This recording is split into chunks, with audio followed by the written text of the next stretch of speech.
Yo, what's up guys, Grim here, and in today's video I thought I'd start a little bit of a new video series where I kind of point out things which I've noticed are particularly high in price or there is potential for profit. And I think this is an interesting style of video because most people always complain in my videos that when I basically lead the horse to the water, there's no opportunity anymore because everyone does it and it becomes no longer profitable. So if I point the things out which I know are going to be good, maybe people who are smart can come up with their own ways to kind of tackle them, and there is still going to be meat on the bone left for everyone watching.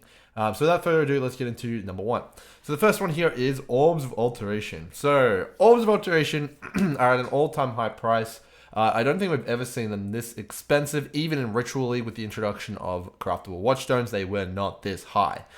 So the reason Orbs of Alterations are so expensive is because they're pretty much the main component of all crafting on a high-end level, with the exception of Awaken or Orb bases. But even those require alterations to get the two preliminary mods required to combine.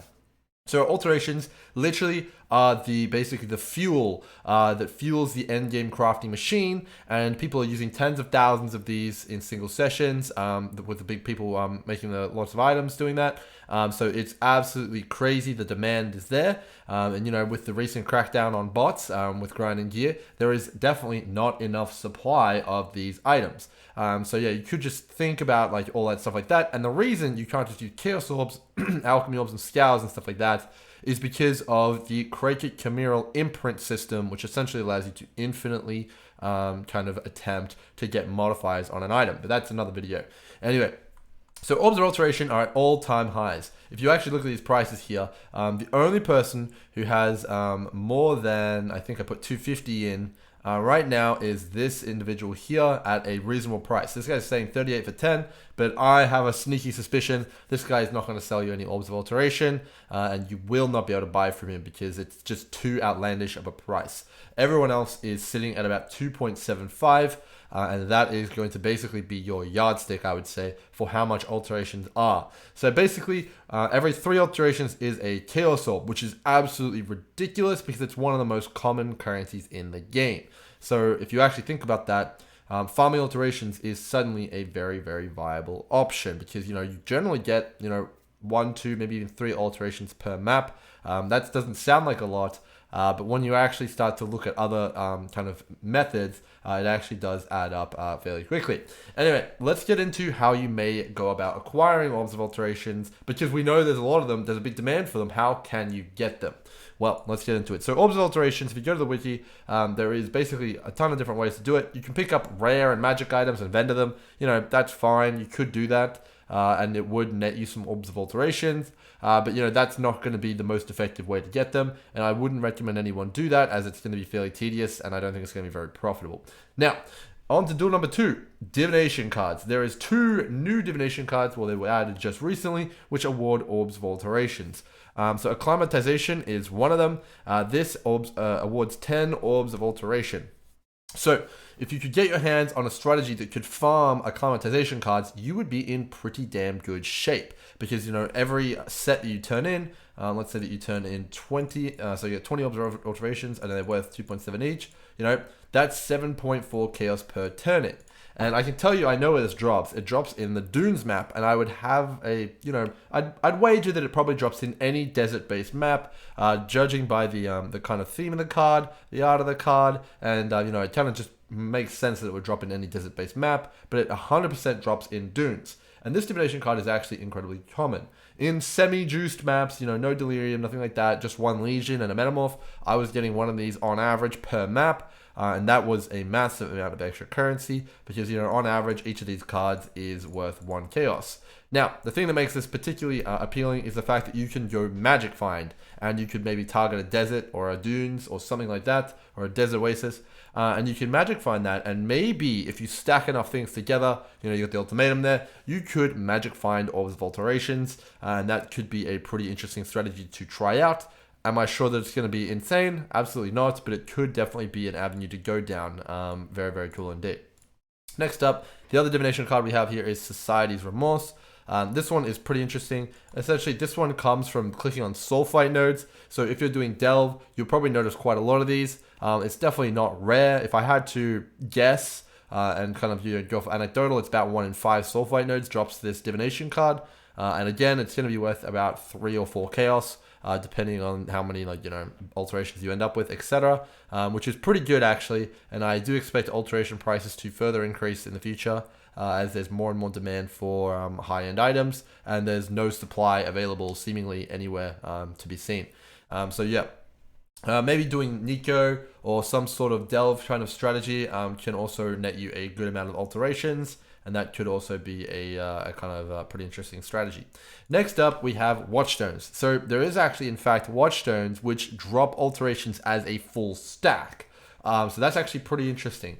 If you go ahead and you do the math on this, so it awards 0.6% chance to drop a full stack at maximum, so 0.6 times 4. Actually, it should be times 5, so that's 3% chance if you have the center Atlas nodes to drop a full stack of alterations. A full stack of alterations is 20, so 3% times 20.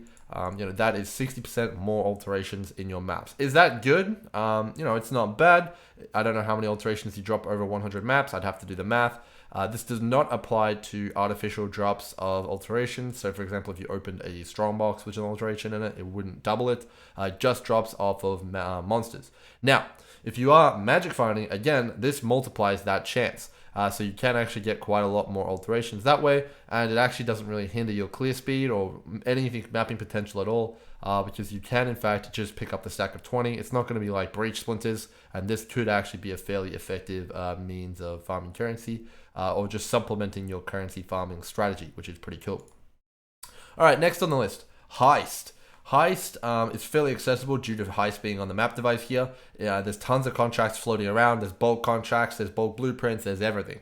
Heist drops a ton of little currencies if you're doing lockpicking contracts, and you can duplicate that with the brooches and Vinderi and all sorts of stuff like that. It can actually be fairly lucrative. So if you are doing Heist, I imagine you're making probably a killing off of the Orbs of Alteration. And if you're not in Heist yet, maybe you want to look at doing Heist because it drops just a ton of currency in general. And you can actually really gear up your character to get a ton more alterations.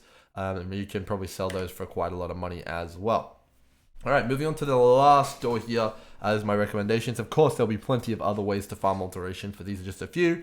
There is, of course, the Nemesis monsters drops additional currency. So this is actually not only a good source of alterations, but also a good source of all currency, all small currencies, which are very, very expensive right now. So this is essentially a sextant modifier. Can you hard roll this? Probably not, but I wouldn't recommend that. But if you do get it on your map, there may be a world where you buy the enchanted harvest crafts and then juice your map up, with like 1 Deli Orb and maybe a little bit of beyond. And then try and just continually farm that with enchanted maps. I don't know how rare the enchantment is. I haven't gotten it once, and I also don't know how big the supply of that is. But that also could be an option. But that is also another big source of alterations, and will continue to be a big source of it in the future, I imagine, if people can figure out how to get that back online. Because a lot of these small currencies, the place that actually all of them came from was 100% Delirium farmers, just pumping Nemesis 4 maps all day, picking up all the small currencies, selling literally thousands of alterations. And without that in the economy, we're seeing a massive shortage, and there's also a massive demand increase because, it's the primary way of crafting now. So it is pretty interesting, and if you could figure out how to crack this nut, you could be in for a ton of currency in the form of, just massive amounts of just like money. So that could be pretty good. I might try a few things out myself. Of course, we have a lot to learn with this new economy meta. With all that said, guys, hope you enjoyed the video. If you want to see more videos like this, where it's kind of like highlighting something special in the economy, definitely comment down below and like. I can do plenty more, as there's tons of things people aren't looking at, which are potential targets for farming. So with all that said, guys, hope you guys have enjoyed. I'll see you guys in the next one. Cheers.